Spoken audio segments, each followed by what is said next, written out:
Salmos 23, Bíblia NVI.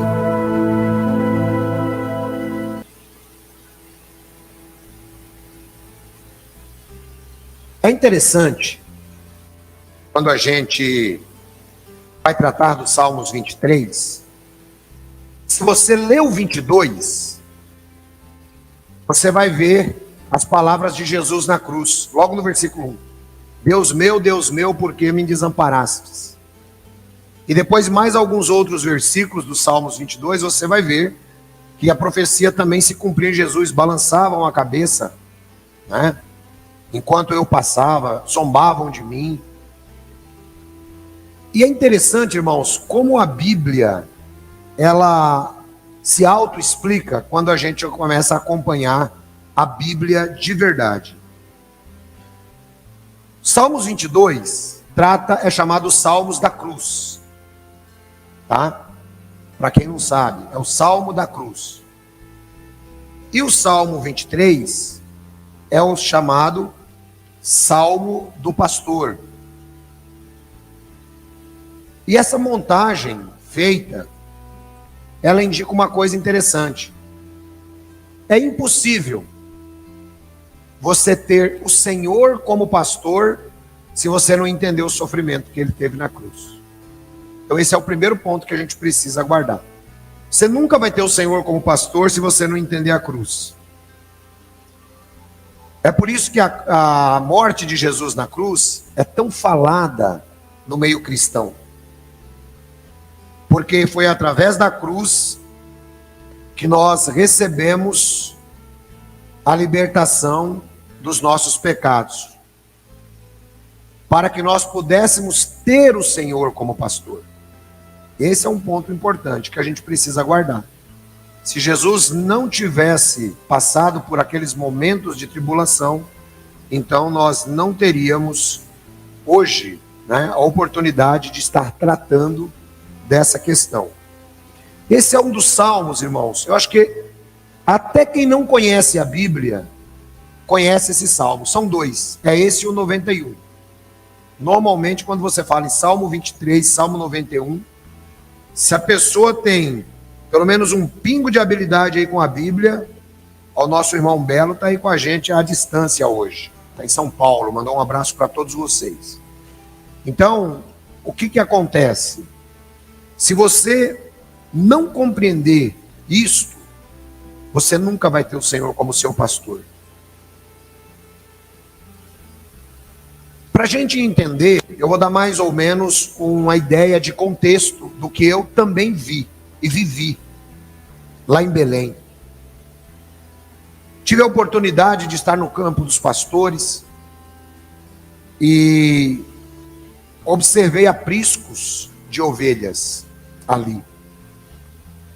E é muito interessante, irmãos, porque quando a gente começa a ler a Bíblia, e você compara, por exemplo, o Salmo 23 com João 10, onde Jesus Cristo também fala sobre o aprisco das ovelhas, você começa a ver uma coisa interessante. Sabe como é que é feito um aprisco de ovelhas? É assim. O pastor, ele normalmente não tem lugar fixo. Não tem lugar fixo. É por isso que vários personagens na Bíblia eram nômades com seus rebanhos. Porque lá em Israel, não é igual aqui no Brasil, por exemplo, que você sabe que se você sair daqui e for em direção a São Bernardo do Campo, você vai encontrar a represa Billings. Se você for em direção a Santo Amaro, você vai encontrar a represa Guarapiranga. Né? Se você for aqui em direção a Salto, você vai encontrar a passagem do rio Tietê. Então, são lugares certos de água. Em Israel não é assim. Israel chove muito pouco. E a água, ela se forma em certas regiões de depressão e fica ali durante algum tempo. Depois ela vai sumindo, ela vai evaporando, a própria terra vai absorvendo. Então o pastor, ele monta o aprisco próximo de onde tem água. Eles já conhecem os pontos onde a água demora, onde a água tem a sua escassez. Então eles vão viajando. Às vezes ele monta o aprisco a 3, 4 quilômetros do local onde a ovelha vai ficar. E o aprisco, na verdade, é uma cerca de pedra. Ele vai pegando pedras e vai fechando a volta. Às vezes eles colocam alguns galhos para evitar que lobos passem por cima e entrem dentro do aprisco. Mas, enfim, o aprisco ele é mais um psicológico na ovelha, para a ovelha saber que ela está dentro de um local. E aí, quando a Bíblia diz, né, que o Senhor é o meu pastor e nada me faltará, em primeiro lugar, dá-nos a ideia de que nós estamos dentro do aprisco.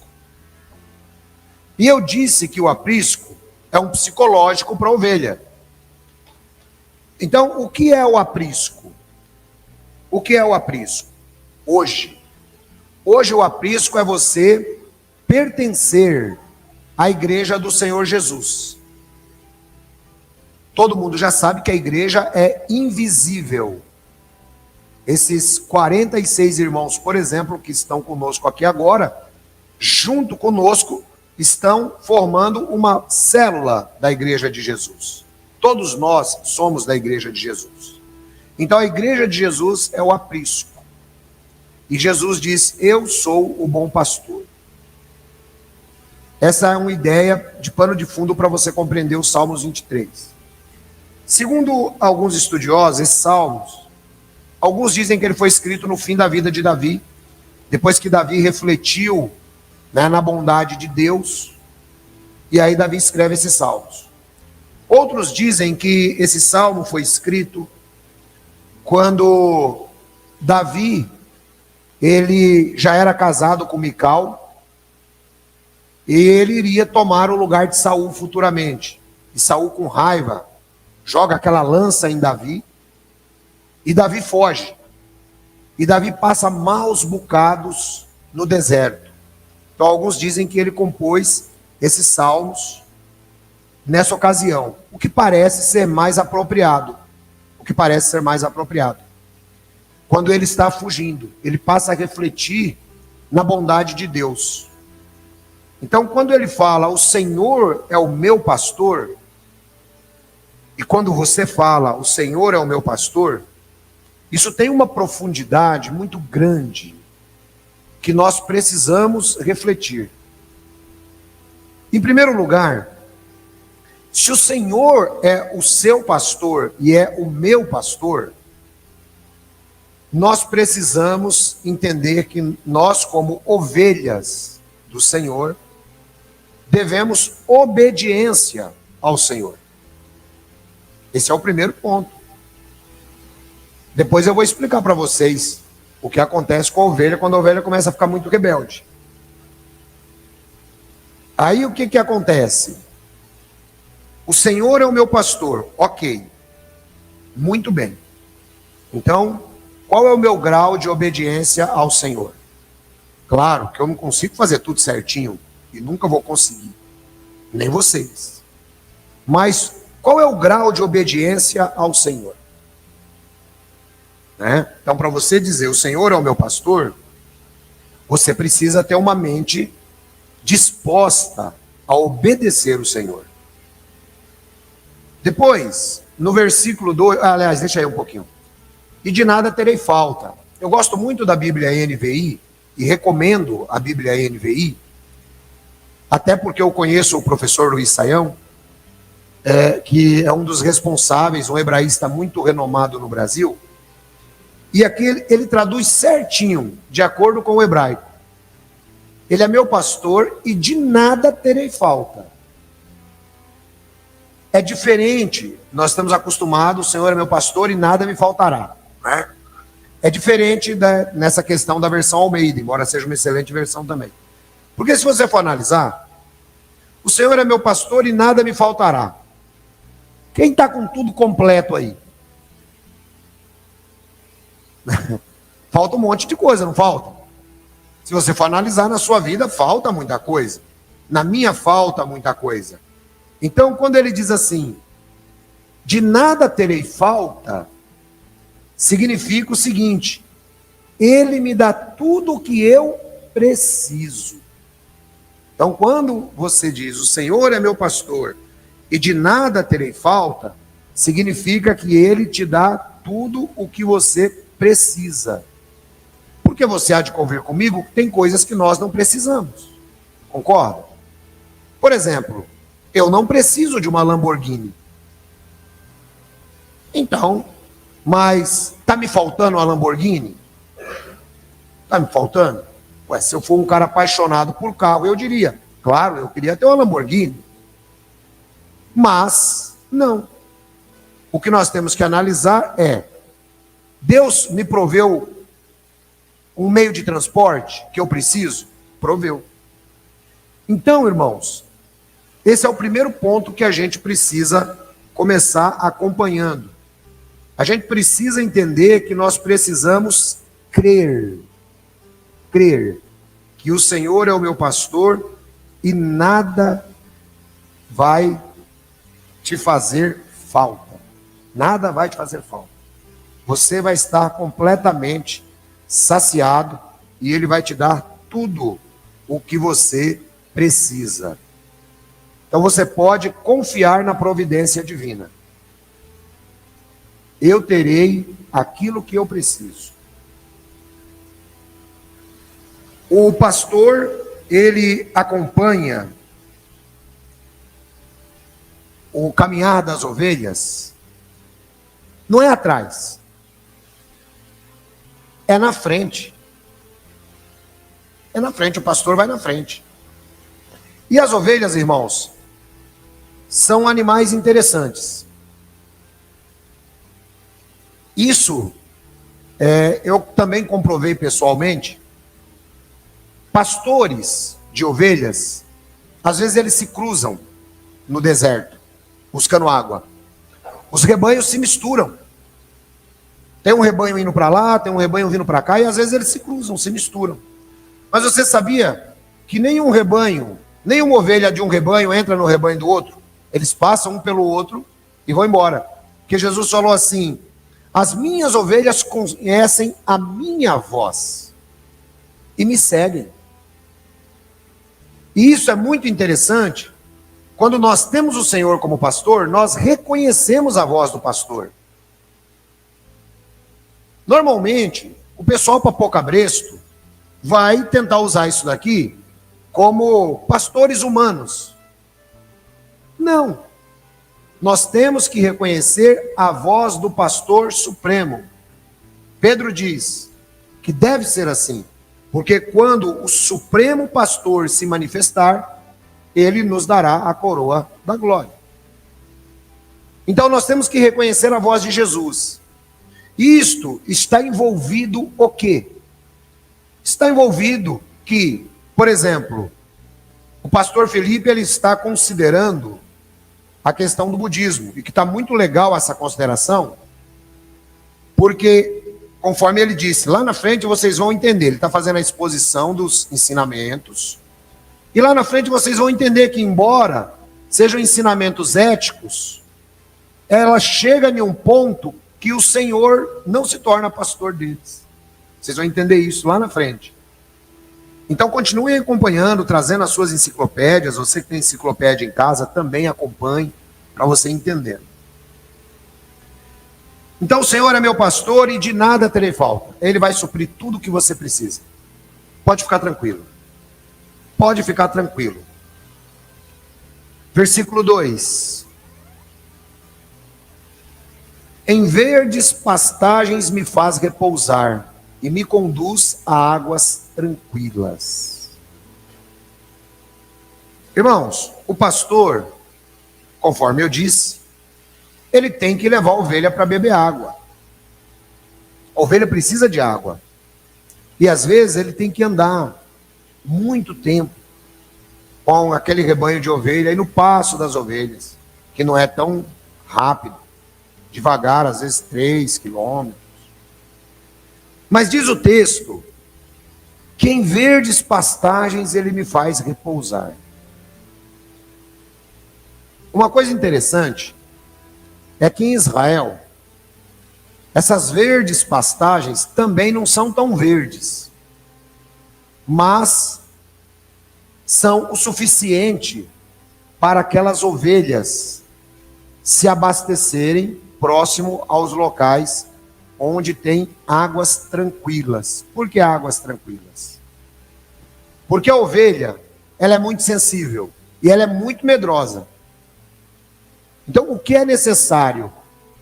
Se, por exemplo, quando ocorrem as torrentes de água uma vez por ano em Israel, que enche os açudes, o pastor ele não se atreve, enquanto aquela descida de água está forte, como por exemplo a descida do Jordão, ele não se atreve a cruzar ali com as ovelhas, porque as ovelhas se assustam. E uma coisa que é interessante nas ovelhas, irmãos, é que quando elas se assustam, ao invés delas dispersarem, elas se juntam. É por isso que tem a necessidade de, mesmo os irmãos que estão à distância, estarmos juntos, sabe? Estarmos juntos ouvindo a palavra de Deus. Então, quando ele diz aqui, ele me conduz a águas tranquilas, significa que o pastor precisa ser cuidadoso.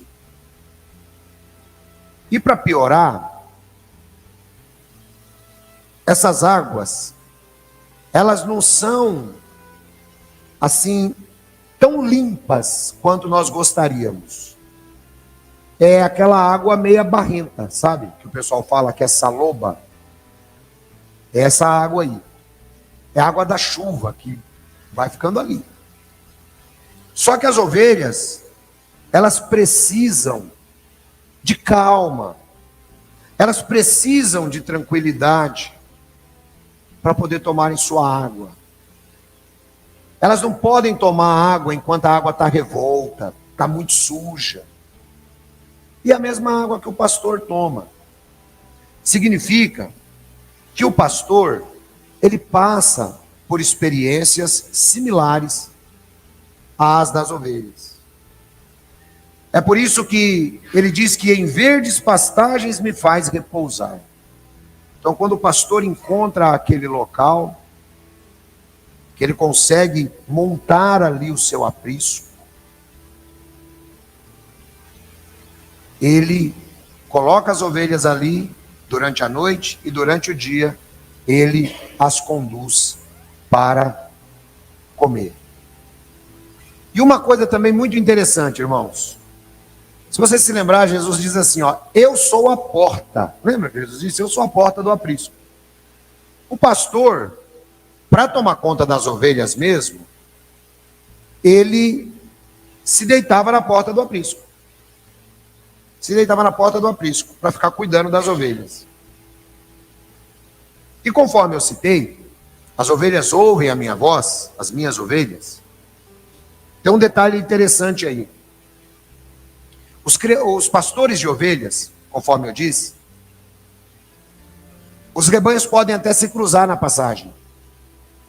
Mas um pastor nunca vende ovelhas para outro pastor. Não vende e não paga serviços com ovelhas. Sabe por quê?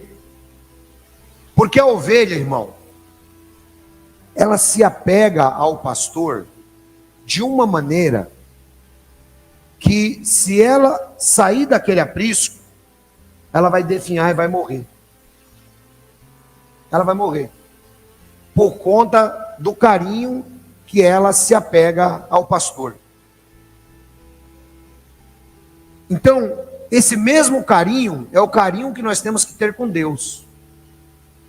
Esse mesmo amor é o amor que nós temos que ter para com Deus.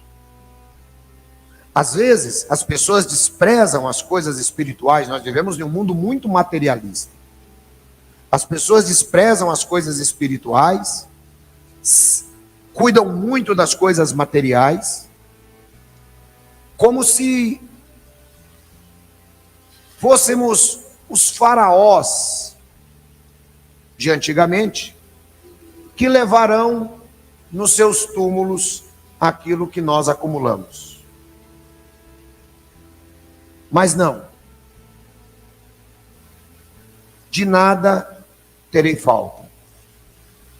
O carinho que nós temos que ter por Deus, o amor que nós temos que ter por Deus, é que corresponde se o Senhor é realmente o meu pastor ou não.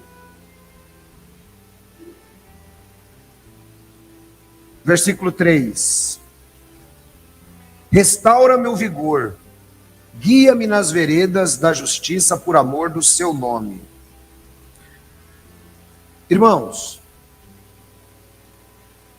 olha o cuidado amoroso de Deus aqui, quando a gente começa a considerar esse ponto. Restaura-me o vigor. A nossa vida, enquanto seres humanos, ela é cheia de altos e baixos. Eu sempre costumo dizer o seguinte, que se você for ao hospital e chega lá aquela linha daquele, eu vou dizer que é um osciloscópio, mas não é um osciloscópio, tá? Aquele aparelho que parece um osciloscópio, a hora que ele der um ponto aqui e uma linha reta, já era, irmão, morreu, acabou, morreu, morreu. A vida do cristão não pode ser assim. Você não pode ter essa vida. Você não pode pensar que vai ter uma vida desse jeito. A nossa vida ela é cheia de altos e baixos. Tem horas que nós estamos lá em cima. Tem horas que nós estamos chateados. Tem horas que nós somos super crentes. Tem horas que a gente acha que não é crente em nada.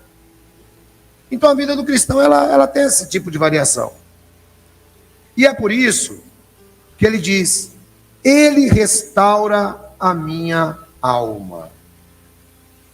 Essa é a ideia. Quando você estiver em tribulação e você falar assim, o Senhor é meu pastor, e Ele vai providenciar tudo que eu preciso, e Ele restaura a minha alma, você pode ter certeza que o que você está enviando para Deus nessa fala é exatamente um pedido de restauração da alma. Porque aqui ele trata, né, de restaurar o vigor. Restaura-me o vigor. Nosso vigor, ele vem de dentro, do ânimo, da palavra animado, né, que dá a ideia de Deus dentro de você. Então, quando você se sente para baixo, quando você se sente que você não está bem, então você deve orar para Deus renovar a sua alma. Se você olhar isso, eu não vou pedir para a irmã colocar para não misturar o dela, não atrapalhar ela lá. Mas se você olhar o Salmo número 19, verso 7, está escrito assim: a lei do Senhor é perfeita e restaura a alma. O testemunho do Senhor é fiel e dá sabedoria aos simples. Isso significa, então, irmãos, que quando nós olhamos para Deus, quando nós buscamos a restauração, nós não estamos buscando uma restauração de um descanso físico. Não. Ele restaura a sua alma. Porque descanso físico, você dorme ou você descansa. O cidadão trabalha o dia inteiro, está cansado, chega em casa, toma um banho, vai dormir, no outro dia ele acorda cansado? Não, descansado. O sono foi revigorante. Agora aqui no caso de Davi, ele restaura a minha alma.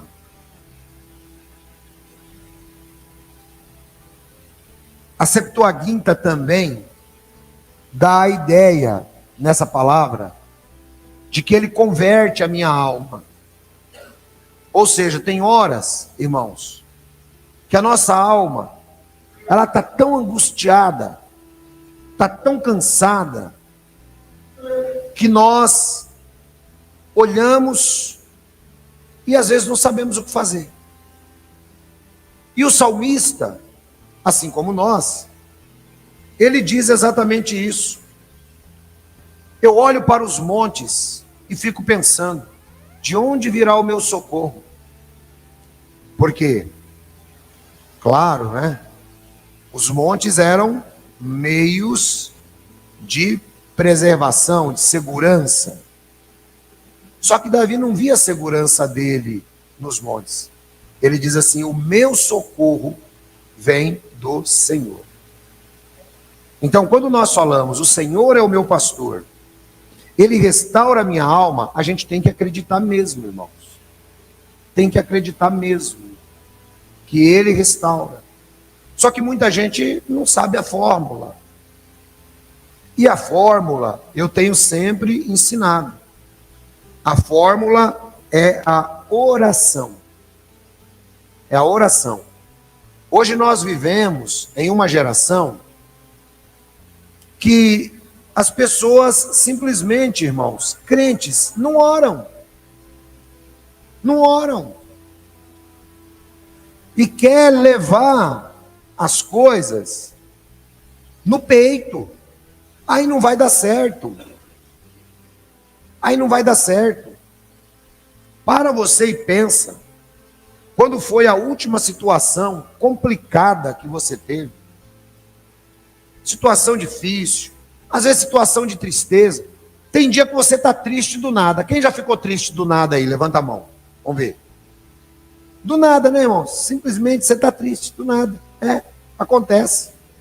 Às vezes são coisas que vão acumulando dentro da alma da gente, a alma vai ficando abatida, né? Tem até aquele louvor, porque te abates, ó minha alma, e te incomodas, perdendo a calma. Bonito esse louvor. Então, às vezes, a gente está com a alma incomodada. Então, a oração. Quando foi a última vez que você se ajoelhou e orou? Sabe? Eu vim de uma seita onde você não tem costume nem de ajoelhar. E só que você pode fazer oração de qualquer jeito. Né? Pode? Pode, ué. Se você, por exemplo, estiver dentro de um buraco que você não consegue nem se mexer, você pode fazer uma oração deitado. Você está dentro do buraco, né? Agora você está em casa, como é que Jesus ensinou? Quando você for orar, faz o quê? Entra no teu quarto. Não foi assim que ele ensinou? Entra no teu quarto. E ali fala com o teu pai que está no céu. E o teu pai que está no céu, em secreto, te pagará de volta. Então o irmão entra para falar com Deus. Você deve pensar que você está falando com a maior personalidade do universo. Não é de qualquer jeito. Mas nós vivemos uma geração de crente hoje que, se você olhar o joelho do crente, é igual ao joelho de criança. Pega o joelho das mulheres crentes da década de 50 para você ver como é que era. Tinha até calo do tanto que se ajoelhava. E eu acho interessante, irmãos, como o cristianismo, conforme dizia Charles Spurgeon, como o cristianismo, Spurgeon dizia que em 10 anos, ele tem um sermão que ele fala que em 10 anos, no tempo dele, que é século XIX, as igrejas seriam empesteadas por heresias. Imagine se Spurgeon tivesse vivo hoje. Eu acho que ele pedia para morrer de novo. Porque a coisa ficou feia. Então, porque realmente está cheio de heresias. Então, quando o Senhor nos conduz, você deve pensar nisso também. É a próxima parte. Me guia. Olha, o pastor, ele guia as ovelhas. Ele vai à frente das ovelhas. Não existe uma ovelha líder. É o pastor quem guia. Sabe o que isso significa, irmãos? Que se o pastor cair no desfiladeiro, as ovelhas vão cair também. Agora pensa junto comigo. Tem muita gente que está indo para o desfiladeiro, porque tem seguido vozes estranhas. Eu sempre digo que essas vozes estranhas estão na internet, ao invés de ouvir a Jesus. Tem outros irmãos que estão muito preocupados, né? Por exemplo, esse é um assunto recorrente, eu sempre falo ele aqui, que o pessoal começa a se incomodar para onde vai, né? O texto diz: me guia. A ideia desse texto é a mesma ideia de Deus guiando Israel para a terra prometida. O pessoal fica discutindo doutrina, né? E eu já ensinei sobre isso lá no nosso canal, aqui no nosso canal pela Bíblia. Eu já expliquei sobre isso daí. O que acontece? É porque no lugar que eu ia, me ensinaram que eu vou morar na terra. É porque no lugar que eu ia, me ensinaram que eu vou morar no céu. E no lugar que eu ia, me ensinaram que eu vou morar não sei nem aonde. Irmão, voz de estranho. Voz de estranho. Sabe por quê? Quem é que nos guia? É o Senhor. Então, se você estiver seguindo a Jesus, você pode ter certeza que você vai chegar no ponto certo. Você não tem que estar preocupado. A ovelha não fica assim: será que ele está levando a gente para onde? Né? Já pensou? Imagina uma reunião de ovelhas discutindo doutrina do pastor. Para onde será que esse pastor está nos levando? Não. Elas confiam plenamente no pastor. Então é o que nós precisamos também fazer. Confiar. Eu estou com Cristo. E outra coisa, se você pegar aqui o primeiro ponto, põe lá de novo no versículo, irmã, aproveitar esse pontinho aqui, que é um ponto interessante. O Senhor é o meu pastor. É relacionamento pessoal. Pode voltar lá onde ele está. É relacionamento pessoal, é você e Deus. Ele tem que ser o seu pastor. Ele tem que ser o meu pastor. Eu não posso chegar aqui e ficar falando: o Senhor é o nosso pastor. No coletivo é fácil. Eu quero ver ele ser o meu pastor na hora da minha vida.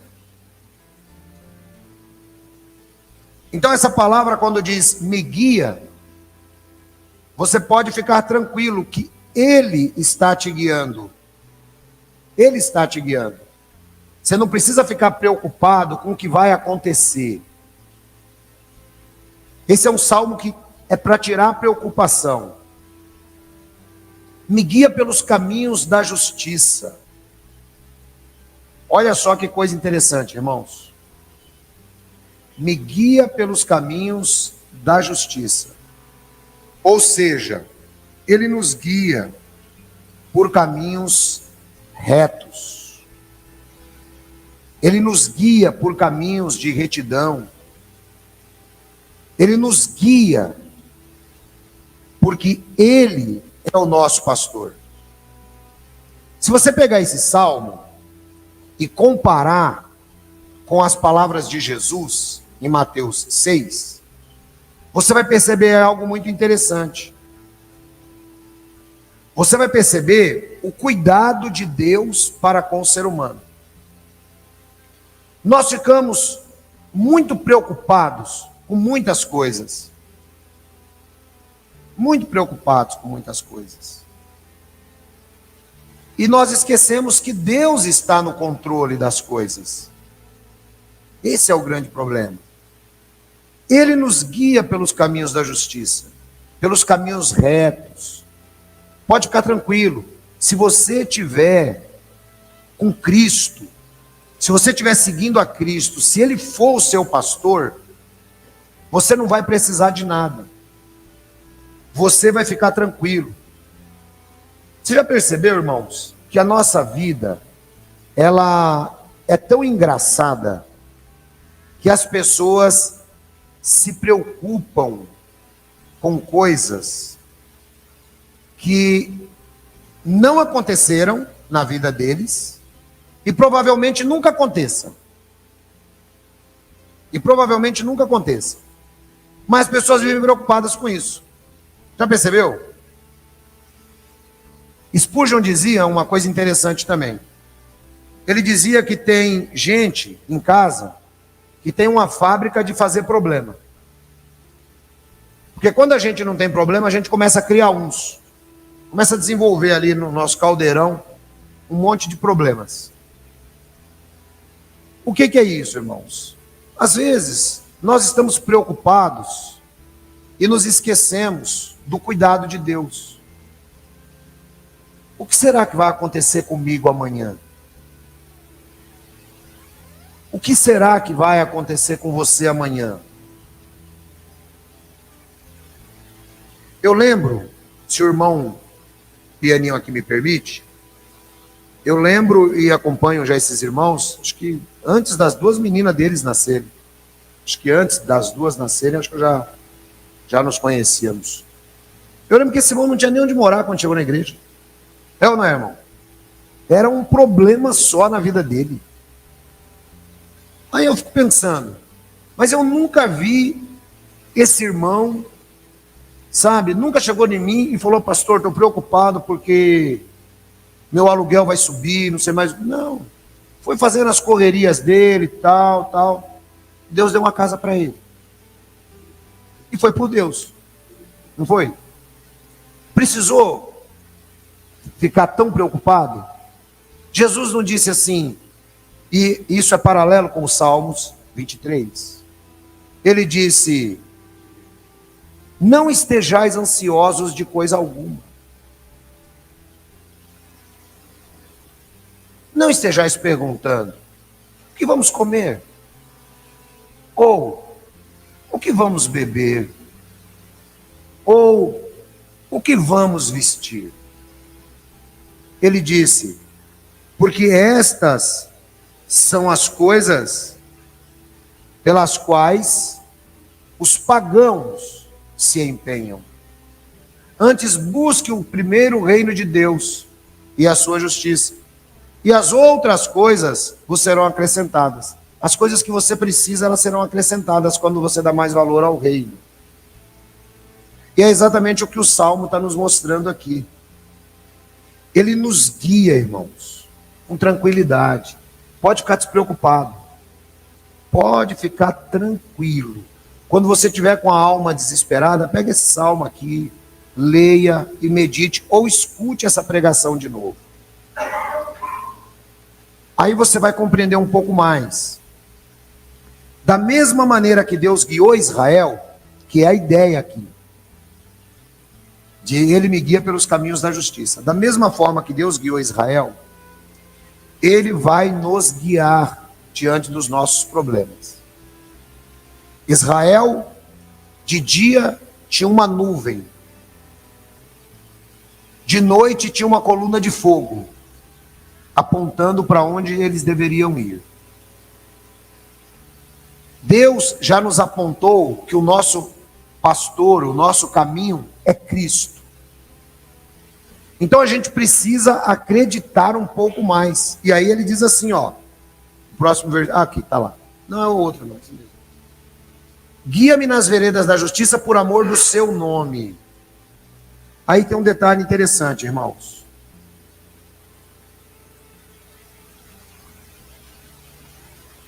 Quando Deus foi libertar Israel do Egito, Deus, ele se apresentou a Moisés como o eu sou. Então, ele disse, fala para o faraó, eu sou, me enviou até vocês. Porque, na verdade, Deus, ele não tem um nome, assim, igual a gente quer, sabe? Fazer um nome humano para Deus. A gente costuma chamar de Jeová, Javé, Yavé, Yahweh, Yahu. né? O pessoal tenta dar todos esses nomes aí para Deus.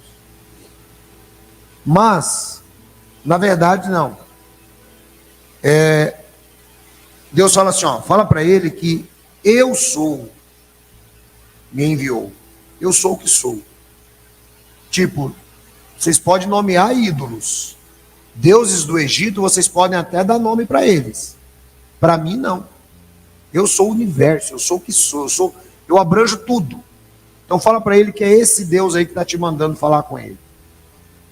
Então Deus ensina a Moisés que Moisés deveria levar a Faraó, não era um nome, né? Jeová, Javé, Yavé, nada disso. Ele ensina a Moisés que ele tem que levar para o Faraó a grandiosidade de Deus. Então, quando a Bíblia diz aqui, por amor do seu nome, isso é mão dupla. É a maneira como Deus se relaciona com você e o quanto você ama a grandiosidade e a reputação de Deus. Essa é a ideia do texto. Ou seja, Deus tem um nome, ele tem uma reputação a zelar. E uma vez que você assumiu que o Senhor é o seu pastor, irmãos, você não tem noção do que você está assumindo. Porque você está assumindo isto no mundo espiritual. No mundo espiritual. E ele está dizendo, se você diz, o Senhor é o meu pastor, e ele cuidará de mim em tudo aquilo que eu preciso, você imagine que também existem forças espirituais iníquas que estão ouvindo isso. Eles também estão ouvindo isso. É por isso que você precisa assumir. O Senhor é o meu pastor. E eu quero ser obediente ao pastor. E aí você vai ver como a coisa fica diferente. Combinando isso com oração. Depois o próximo versículo. Mesmo quando eu andar por um vale de trevas e morte, não temerei perigo algum, pois tu estás comigo, a tua vara e o teu cajado me protegem. Entre Jerusalém e Jericó, pelo menos, alguns estudiosos dizem que a citação é esta. Existe, aliás, Israel tem um monte de vale, né? Mas existe um vale que é muito perigoso, tem um desfiladeiro. E o caminho é muito estreito para se passar ali. Então, o que é que o pastor faz? O pastor, ele vai à frente e ele para em um determinado ponto. Veja, a tua vara e o teu cajado me protegem. Protegem de quê? De cair naquele desfiladeiro. Então, o pastor, ele fica num determinado ponto e conforme as ovelhas vão passando, o cajado do pastor vai guiando a ovelha naquele pedacinho.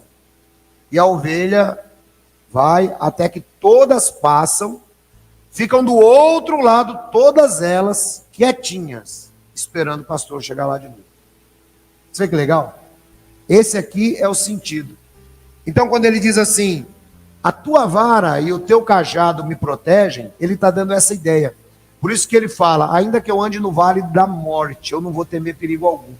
Irmão, se nós temos realmente o Senhor como meu pastor, a situação, do ponto de vista humano, ela pode estar pegando do jeito que for. Se você continuar acreditando que o Senhor...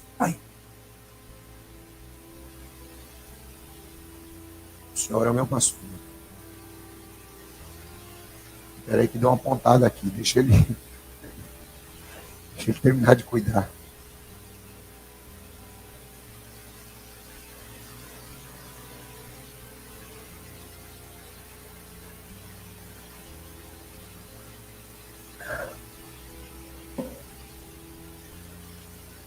Vamos lá.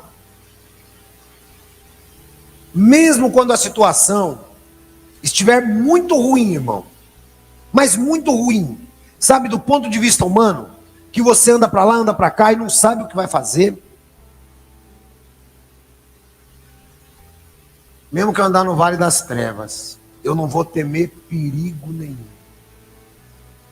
Precisa confiança para isso, não precisa? Mas você crê que o Senhor é o seu pastor? Você viu? É fácil. O Senhor é o meu pastor. Mas, quando eu estou no vale das trevas, como é que faz? Quando eu estou parecendo que eu vou cair no abismo, parecendo que eu cheguei na bancarrota, parecendo que eu cheguei na falência, parecendo que eu cheguei numa doença terminal, como é que eu olho isso? Será que eu tenho realmente confiança de que o Senhor é o meu pastor? Ou será que eu fico pensando, não, se eu for para tal hospital, lá vai ser melhor do que esse. Se eu pedir transferência nisso, eu acho que vai ser melhor. Se eu fizer isso, eu acho que vai ser melhor. Espera aí.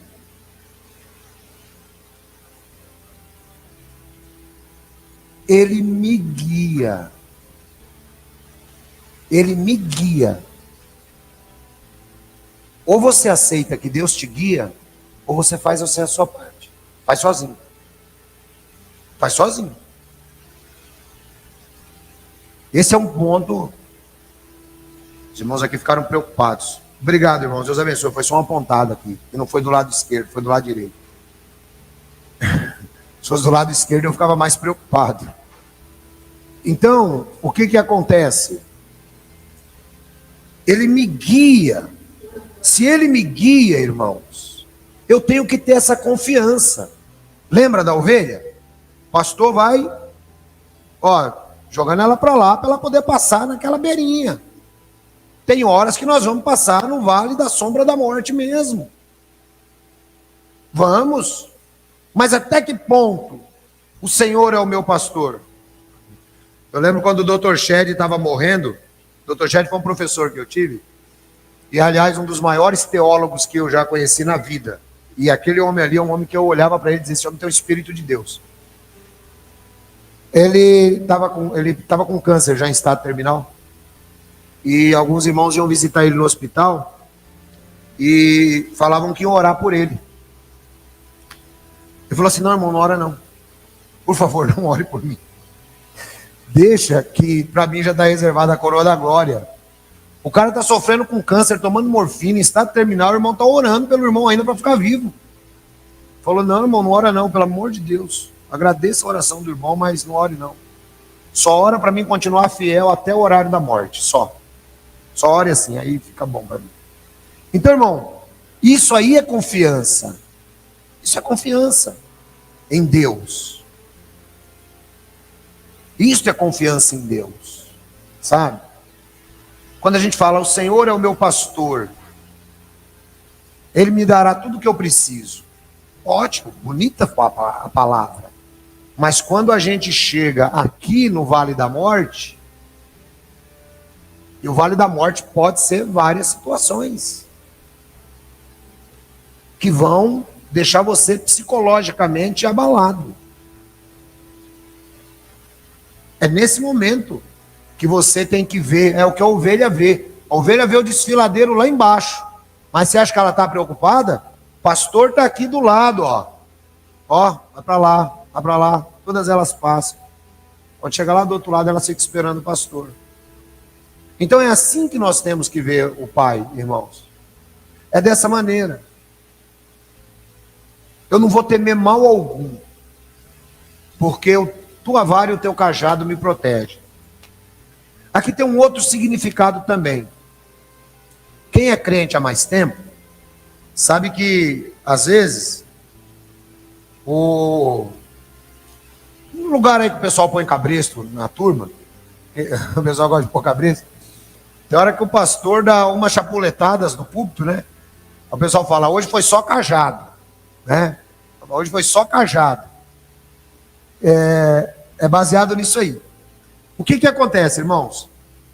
Embora as ovelhas tenham todas essas características que eu estou dizendo para vocês, tem ovelha que é problemática. Tem ovelha que é problemática também. Sabia? Tem. Só que o Senhor é o meu pastor, certo?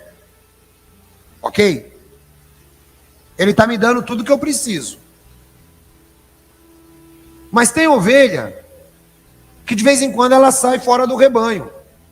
Às vezes o pastor dá uma viradinha, ela sai fora. Foi por isso que Jesus falou, o homem tinha 100 ovelhas e uma se perdeu. Porque às vezes naquele negócio lá, sempre tem aquela ovelha que é mais desatenta. E aí, irmão, se o pastor percebe que aquela ovelha, ela é sempre desatenta, ela está se perdendo sempre, ela está dando trabalho para o rebanho, sabe o que o pastor faz? Isso aí você pode até pesquisar na internet, que você vai ver. O pastor dá uma cajadada na pata dela, que às vezes não chega a quebrar. Às vezes não chega a quebrar. E tem hora que quebra. Tem hora que quebra. Que é para ela não sair fora do rebanho. Então tem hora, irmão, que Deus ele dá uma cajadada em nós, que é para a gente poder ter aquele presta atenção. Tem horas que a gente precisa de um presta atenção. E aí, o que acontece? Sabe o que acontece? Aquela ovelhinha fica manca. Ela não consegue mais acompanhar o passo da outra. Aí você sabe o que acontece? O pastor leva ela no colo. O pastor leva ela no colo. Ou seja, para o pastor não é trabalho nenhum, mas ele está com a ovelha dentro do rebanho. Às vezes, irmãos, nós também tomamos uma cajadada da parte de Deus. Mas tenha certeza que quando você tomar uma cajadada da parte de Deus, Deus vai carregar você no colo. É assim que funciona. Porque ele disse assim, ó: o Pai me deu todos vocês. E ele, antes de morrer, Pai, aqueles que o Senhor me deu, nenhum pereceu, a não ser o filho da destruição, que era o Judas. Então nós podemos ficar tranquilos neste aspecto, porque ele cuida, irmãos. Ele cuida. Sabe?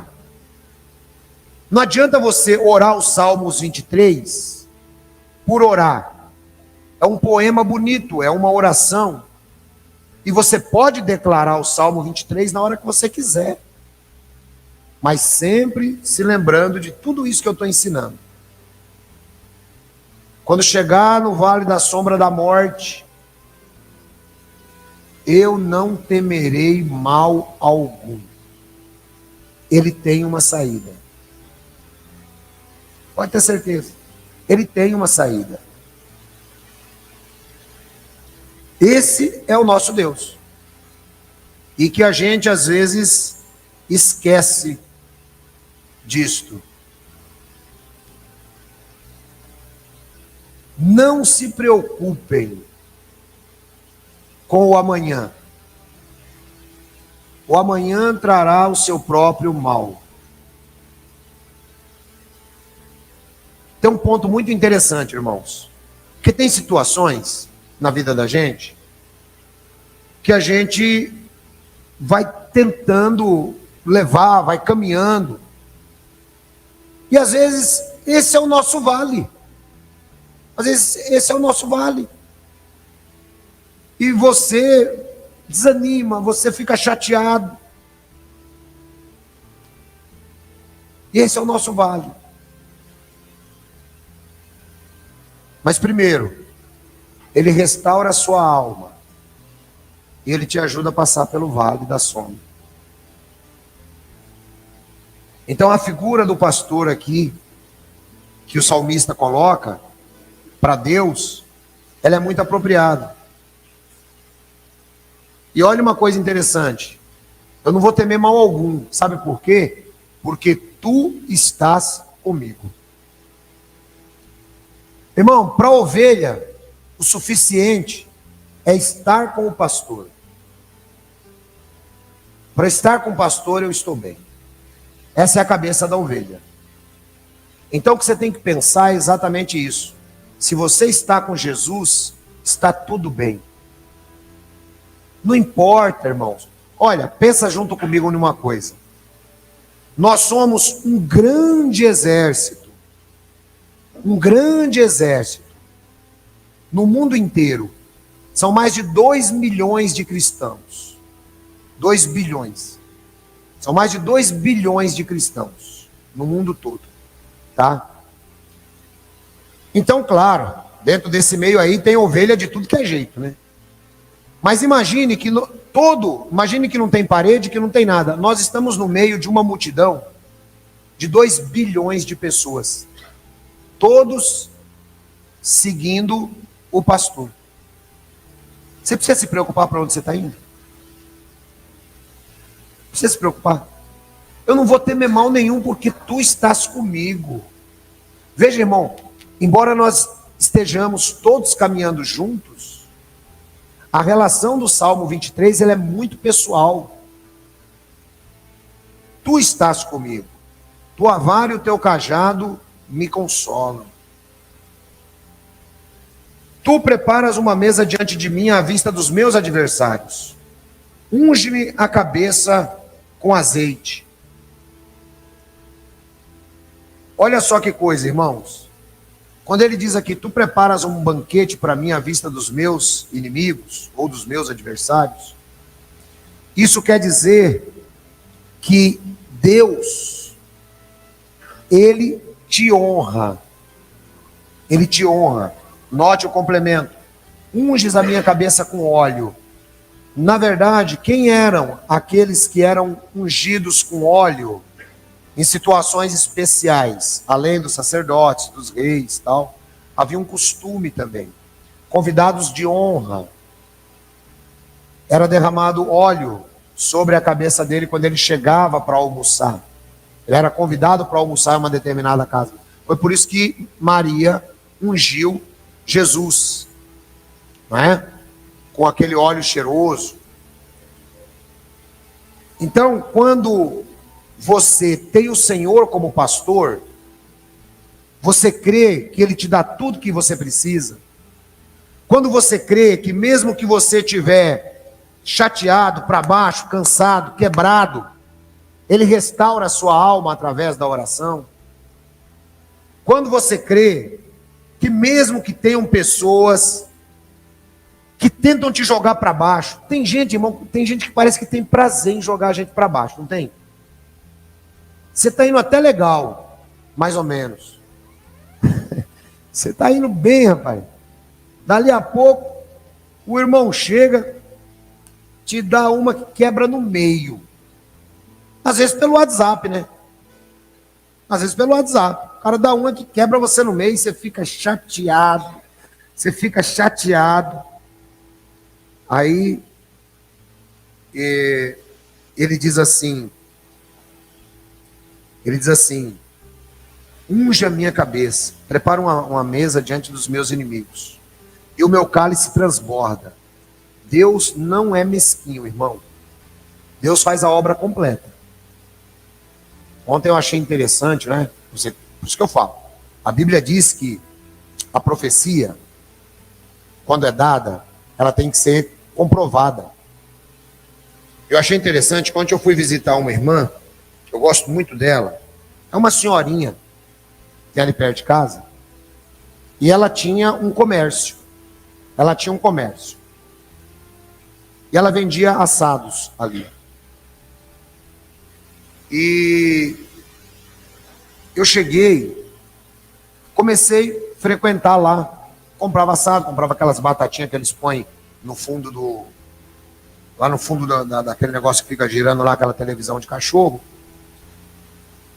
E ela estava indo bem, estava progredindo. E ela é crente, hein? Mulher é crente. Aí o dono viu que ela estava crescendo, o dono pediu ponto para ela. O dono pediu ponto, tal, ela pegou, saiu do ponto. e arrumou um pedaço de uma padaria, de um mercadinho, onde ela colocou a máquina dela, e ficava ali e tal, não sei o quê. Dali a pouco, o homem, o dono do mercado, começou a ver que ela também estava crescendo. Ao invés dele ficar contente, porque se ela estava crescendo, ela estava trazendo gente para o mercado, começou a entrar em atrito com a mulher, porque o pessoal comprava mais dela do que dele. Mas o cara tem uma diversidade no mercado, a mulher só vende assado. Aí, ele entraram em atrito, ela pegou e foi embora. Ela foi embora, e eu falei para ela assim, irmã, fica tranquila, que Deus vai providenciar algo bem melhor para você. Ela falou assim, eu sei, irmão, que Deus vai. Eu sei que Deus vai providenciar algo bem melhor para mim. Deus já falou comigo. Falei, vamos confirmar se Deus falou com a irmã? Ela falou como? Peguei o telefone e liguei para um amigo meu, que é um grande homem de Deus, profeta. E aí, profeta, tudo bem? Tudo bem. Profeta, eu quero que você dê uma palavra aqui para essa irmã. Eu não vou contar o problema, não, porque se eu contar, vai ficar fácil para você. Eu quero que você dê uma palavra para ela. Dá uma palavra para ela, que ela precisa ouvir uma palavra sua. Aí ele falou assim, eis que eu te digo, minha serva, a glória da segunda casa será melhor do que a da primeira. Irmão, até arrepiei. Falei, irmã, tá a palavra aí, ó. A mulher começou a chorar. Falou assim, caramba, o cara é profeta mesmo. Falei para a irmã. Falei para a irmã que ia dar certo. A minha palavra está aí. Se sua palavra está aí, está a palavra do homem de Deus. A irmã pode ir para cima. Vocês estão vendo, irmão? Como uma coisa... Não precisa de loucura para falar em profecias. Não precisa de loucura. Deus dá o dom? Ele dá sim. Para a igreja. A irmã precisava daquele consolo na hora. Então, ele não é mesquinho. Ele faz com que o seu cálice transborda. Ele não é igual aquele fariseu que foi o anfitrião de Jesus. Então, irmão, quando você receber uma mensagem que você acha que deixou você para baixo, lembra desse texto. Ele vai preparar uma mesa para você na frente do inimigo. As pessoas vão ver a sua vitória. As pessoas vão ver o seu triunfo sobre aquele problema que estão te apontando. Sabe por quê? Porque o Senhor é o meu pastor. Então, se você tiver Ele como seu pastor, fica tranquilo. Fique em paz. Fique em paz. Certamente, próximo. Sei que a bondade e a fidelidade me acompanharão todos os dias da minha vida. E voltarei à casa do Senhor enquanto eu viver. Irmãos, nós só estamos de pé por causa da misericórdia de Deus. O livro de Lamentações, capítulo 3, diz que se não fosse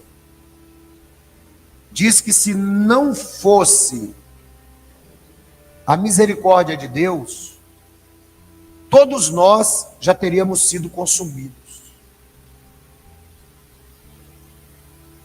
Então, nada além da bondade e da misericórdia de Deus tem valor superior na nossa vida.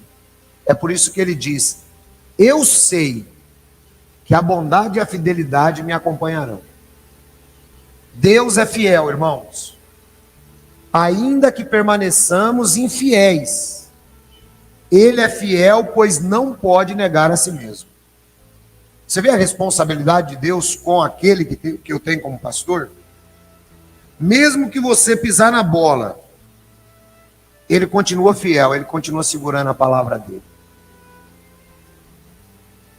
Esse é o Deus que a gente serve. E aí depois, ele usa uma ilustração. Aí a palavra voltarei à casa do Senhor dá a ideia de habitar. No templo, normalmente os pardais, as aves em geral, elas habitavam, literalmente, habitavam, elas moravam, não é igual pombinha hoje, né? Não tem as pombas aí que entram para dentro das casas e elas moram ali dentro do forro. No templo era a mesma coisa. Então a palavra aqui nos dá a mesma ideia de habitar na casa do Senhor. Ou seja, estar dentro da igreja de Jesus Cristo. Não importa onde. Eu estou falando nesse momento, se tem aqui 57 presentes agora, com certeza já passaram aqui mais de 200 pessoas nessa pregação.